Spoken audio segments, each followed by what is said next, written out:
Devikulam sub collector Sriram വെങ്കിട്ടരാമനെ മാറ്റണമെന്ന നിർദ്ദേശം chief secretary Nalini നെറ്റോയാണ് മന്ത്രിസഭാ യോഗത്തിൽ അവതരിപ്പിച്ചത്.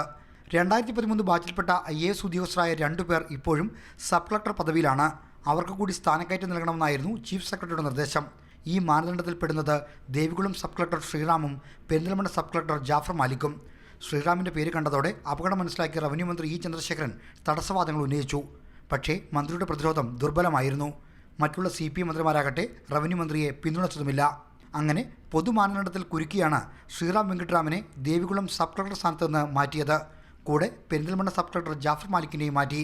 എംപ്ലോയ്മെൻറ്റ് ആൻഡ് ട്രെയിനിംഗ് ഡയറക്ടർ പദവിയിലേക്കാണ് ശ്രീറാമിൻ്റെ മാറ്റം. സർക്കാരിലെ അനാകർഷക തസ്തികകളൊന്നാണിത്.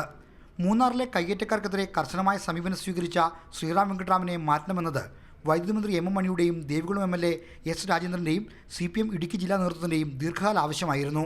ആ ആവശ്യത്തിനാണ് മന്ത്രിസഭ ഇന്ന് പരിഹാരം കണ്ടത്.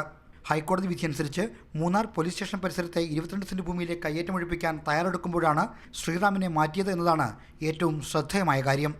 മാതൃഭൂമി ന്യൂസ്, തിരുവനന്തപുരം.